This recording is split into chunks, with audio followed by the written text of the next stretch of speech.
Hey everyone, so it's another Wednesday and another patch day.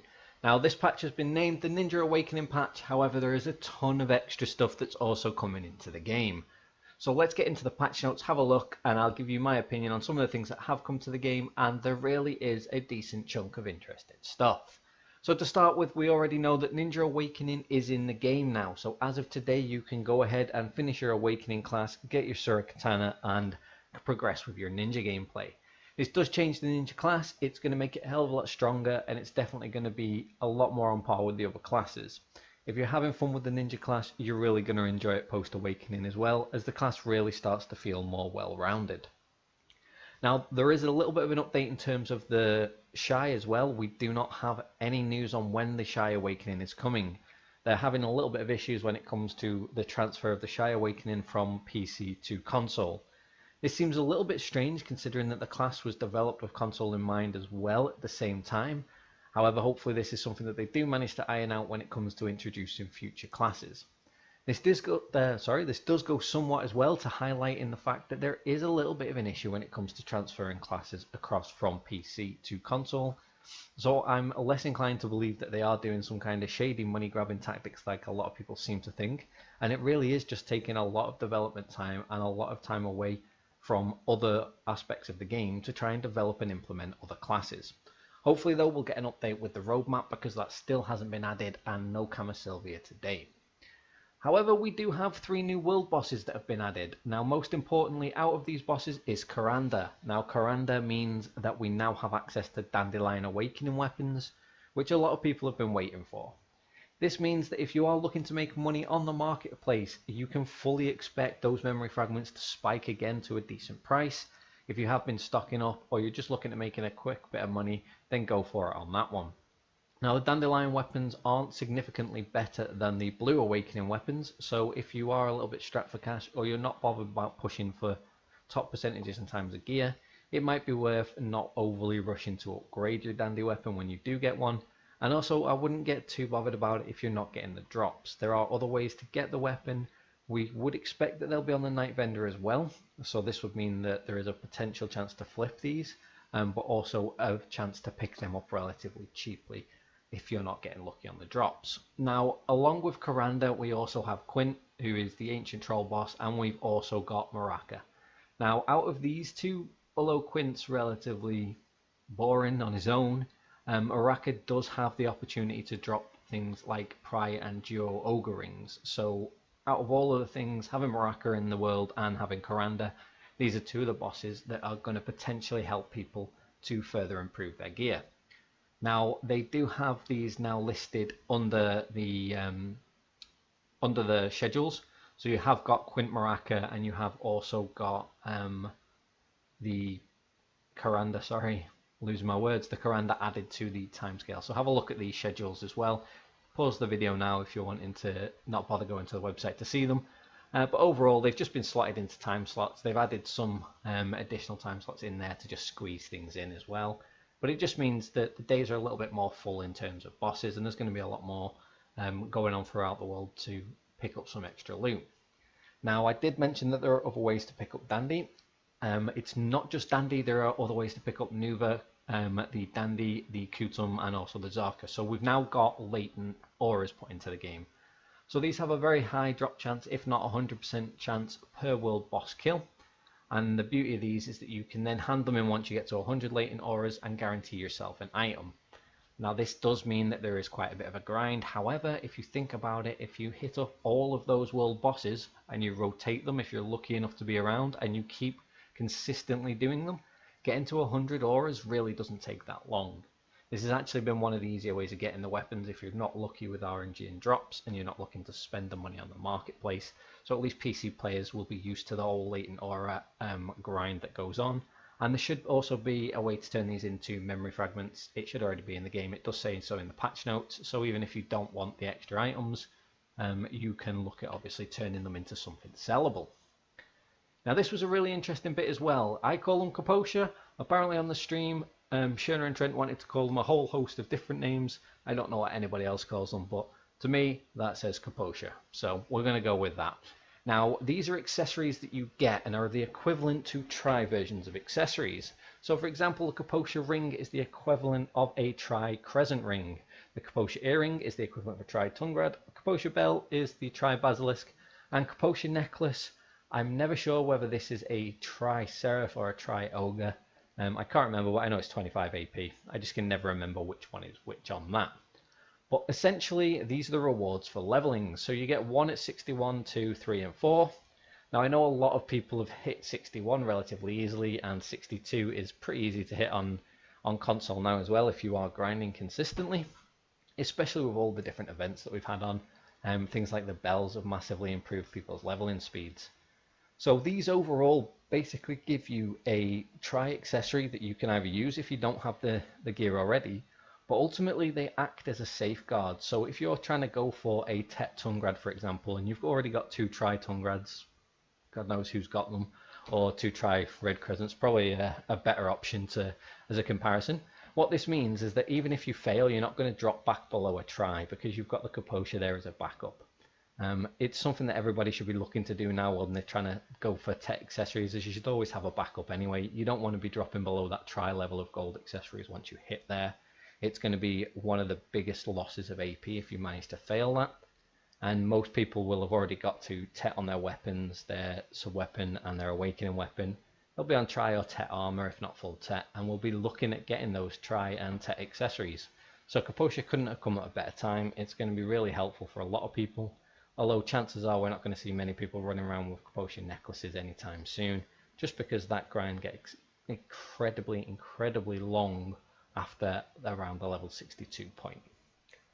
Now, another couple of things that they've added. So villa buffs are now added. These are fantastic when it comes to grinding out and about as well. It's going to allow you to get more for your grinding time out at Fogan's, for example. That was one of the biggest places, but they're also going to be huge when it comes to nodes and conquest wars. So I would expect your guilds to start telling you that you need to make sure that you're also picking up your villa buffs alongside your normal buffs from the likes of your food, your flasks, elixirs, things like that.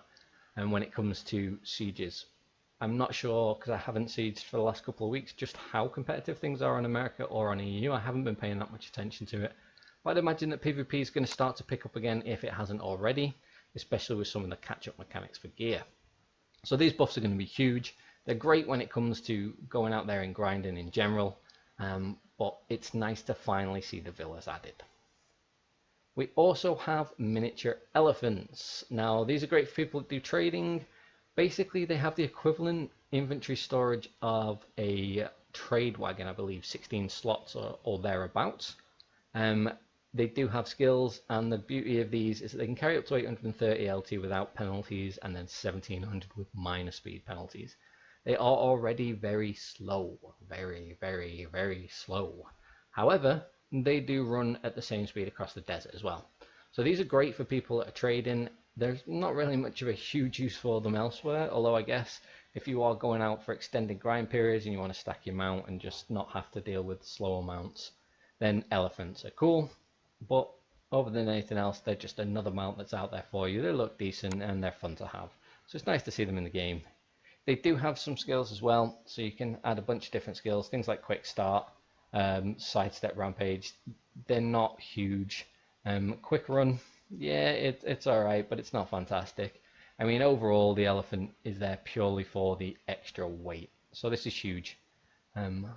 Now the next addition to the game, so Yona's fragments, these are a fantastic thing that have long been missing now. I'm finally glad that they are put into the game. Now Yona's fragments are going to allow you to craft accessories. Now they're going to allow you to craft things like the crescent rings, like the basilisk belt, the seraph's necklace. These are huge. These are something that you really want to grab hold of, and they're going to allow you to basically craft the accessories that you want.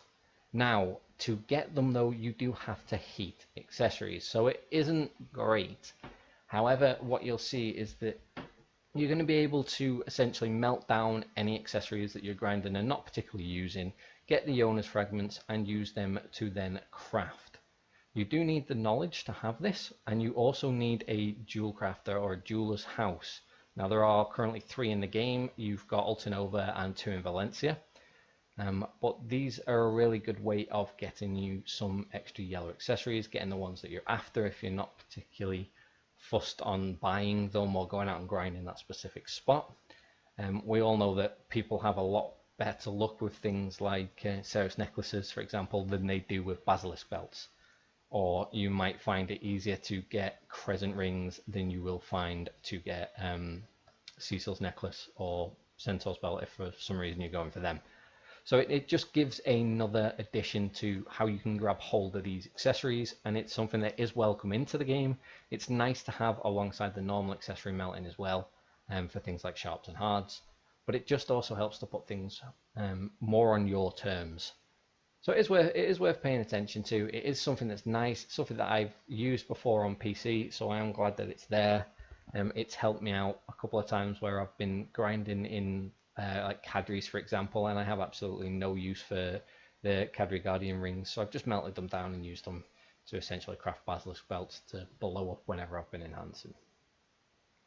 Now, we do also have Ackman and Histria instant entry quests. These are going to save you running around a lot. So the beauty of these is it'll allow you to travel to Ackman, it'll allow you to travel to Histria faster than you've had to so far. So if you haven't been grinding these areas, more than likely you're going to get round to grinding them. They give some of the best silver per hour depending on the classes that you are. And again, things like the Tungrad's earrings, you're going to need to be grinding stuff like that. So a lot of people I noticed on Xbox have started getting into Ackman. They've started grinding Histria thanks to having decent AP and Kutums. We're hitting that AP mark now where it's actually efficient to do so. So it's about time that they put these quests in as well. And essentially these quests are just going to allow you to get there a lot quicker, speed things up. You will have to pay with Black Spirit's Claw. However, there are a ton of them on the marketplace that are now about to go up in price. So people are going to start to be turning these in, and then that should see the price rise on those. But it's worth knowing now that it is an option to get to Ackman in History a lot quicker than it has been previously. God knows nobody likes running around trying to find their entrance. While we're talking about the desert then, this follows on really quickly into Old Moon Tents and a Nafart campsite, or Nafart, however you want to say it. I've always said Nafrat for some reason, even though it's not even close to how it should be pronounced. But essentially, the tents are now in the game. They have added a bundle as well to the marketplace. It's around 8,000 pearls, so it's not cheap, but the tent is fantastic. So the tent allows you to effectively set up camp. It's got storage, repair. You can pretty much go out into the desert and never have to go back, or at least not for a very long time. So the tents are something that a lot of people have been looking forward to getting, and they are finally in the game. This is going to be great. It's going to allow us to sit out there in the desert. I mean, Archer servers, it's going to allow us to be a lot less reliant on coming back to cities, so it'll spread the population out a bit as well. Whereas you might not be going for some of the more far-reaching grind spots previously, once you have the tent, it just becomes irrelevant. However, there is something that you should know also about the tents, is that they will allow you to get the villa buffs. This is one of the big things when it comes to the tents, is being able to pick up the villa buffs from anywhere without having to run around to each and every villa. So definitely worth a look. So did gloss over that a little bit. I mean, you can take your time to have a look through these notes yourself. I'll put the link in the description as always. Feel free to read through them. I just wanted to give some of my thoughts and opinions on these. So we have got some of the monster changes as well. So there's nothing huge on these, but basically they're boosting the respawn rates within the Ackman Temple. This is something that's already hit on PC, and it definitely makes the rotation a lot smoother. So that's a welcome change as well. Quests now offering keys. I'm not really particularly bothered about that. All quest changes, yeah, they're great, but they're not fantastic. This one though, the combat experience improvements, improve the amount of experience that you can gain from quests, is pretty good. It will be nice. It'll help with the overall grind in general. For people that like to do quests, it's going to be nice, but it's nothing substantial worth changing. I'm not going to bother with the mount changes. A lot of these are pretty much donkey related. Shy's only being able to touch donkeys. Bit of a weird thing to put into the game, but hey, nothing special. Now we've got this skill changes. So officers and guilds now be able to use the guild Pledge of the Blood item, which gives them the opportunity to activate certain guild skills such as Call to Battle. That's surprisingly nice to have in game. Having your officers being able to do these things is fantastic, so it's a welcome change. Overall then guys, a relatively good patch. I mean, it's not Camasylvia. I know people are going to be upset that it's not Camasylvia and there's no Shy Awakening, so people playing Shies are probably feeling that they've been shat on a little bit. And to be fair, you have. The Shy class Awakening should have been here. There's no reason it shouldn't have been really. They could have at least thought things through a little bit better and planned to have that released. Also, it seems that there's no roadmap for PS4, there is no roadmap for Xbox, so they're kind of winging it at the minute. What I would say though is that this is a relatively large patch in the sense it doesn't add land mass, however it does almost finish off the mass that we currently have. That brings us almost up to date in terms of that side of things. Now we are missing Camasylvia, and I know a load of people have been asking for things like Altar of Blood. Now I hate to be the bearer of bad news, but it's just not happening. Altar of Blood coming before, I don't know, the next 3, 4, 5, 6 months is just unrealistic, so try to curb your expectations a little bit. Also, people that are looking to start playing on the PS4 and expecting all of this patch content to be up to date and on the PS4, it's not going to happen. Now, I know a lot of people are calling me out on where am I getting my information from and my sources from. All I can say is just trust me when I tell you something, because as we've already seen with the 6 classes, 9 times out of 10 I will be right. Anyway guys, that's it for today, so any questions or comments, leave them in the comments section. As always, hit that subscribe button if you do enjoy this content. The channel continues to grow from strength to strength, and I do already have some sign-ups for the membership here at X Gaming.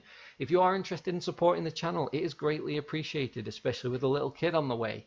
I will look to be doing the first of the members only content very shortly, and I've also decided that what I will be doing in terms of memberships are members only streams, in particular Siege and Node War streams. So if you want to watch live Node Wars, live Sieges, listen to me shot calling, which I know a lot of people have asked for in the past, you're going to get the chance to see that following the launch on PS4. I won't be streaming very often in terms of open and constant streaming, however for members there will be a considerable amount of members only Q&As and streams. Thanks for watching guys, and I will catch you in the next one.